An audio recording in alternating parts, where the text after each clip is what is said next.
Everybody vibes with the all-new Camry. A standard 225-horsepower engine and an available sport-tuned suspension provide the power and agility to take you anywhere, and to do it in style. With available features like the two-tone midnight black metallic roof, color-matched sport grille, panoramic glass roof, and cockpit red leather trimmed interior, the Camry has never looked better. And because every all-new Camry is a hybrid, it delivers up to an EPA-estimated 51 miles per gallon combined. Whatever your vibe, it's a Camry vibe. Learn more at toyota.com/Camry.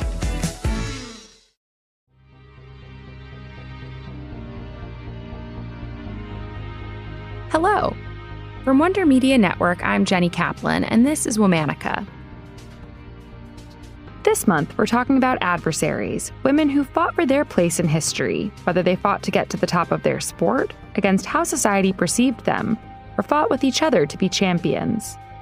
We're talking about women who broke barriers and sometimes did seemingly impossible or unspeakable things to carve out their place in history. This episode of Womanica is brought to you by the all-new Toyota Camry. Today we're talking about a beauty queen turned military commander during the Huk Rebellion in the Philippines. Let's talk about Kumander Liwayway. Before she was Kumander Liwayway, she was Remedios Gomez-Paraiso. She was born in 1919 in a municipality in the Philippines called Mexico, in the province of Pampanga. Pampanga was rural. Most residents were laborers who worked the land of wealthy landowners. Remedios grew up riding horses, and she sold rice and sewed dresses to earn money for her family. Remedios' father, Basilio Gomez, owned a small tract of land on which their family lived. Unlike the oppressive landowners in the region, Basilio sided with the workers. He was a leader in the community. Eventually, his influence led him to become vice mayor of their town in Pampanga. Basilio's commitment to standing up for the downtrodden and oppressed continued, though it would lead to his demise. In 1941, Japan began invading the Philippines in search of resources and imperial power.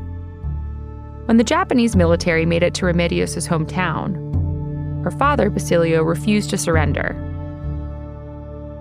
As a consequence, he was arrested, tortured, and killed. The Japanese army strung up his body in the center of town for all to see. Remedios vowed to avenge her father's death.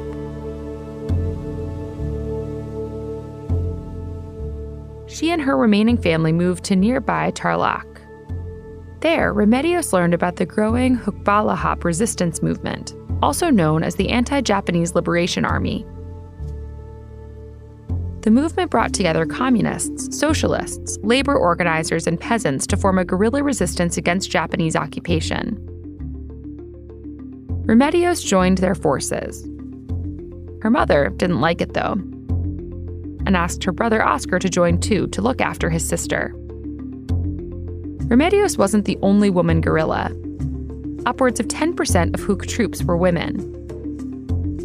Now among their ranks, Remedios was given the name Liwayway, meaning dawn in Tagalog. She was assigned to the group's medical team and was given lessons in guerrilla warfare.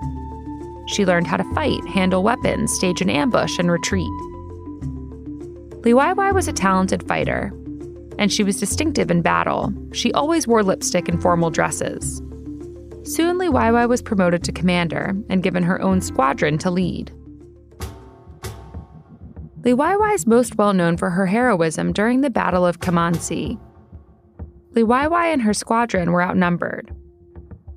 Her lead commander ordered a retreat, but she issued her own order: stay and attack. Eventually, it was the Japanese who retreated. After that, just the sight of the woman on horseback with lipstick, manicured nails, and a machine gun in her hands was enough to send Japanese armies fleeing.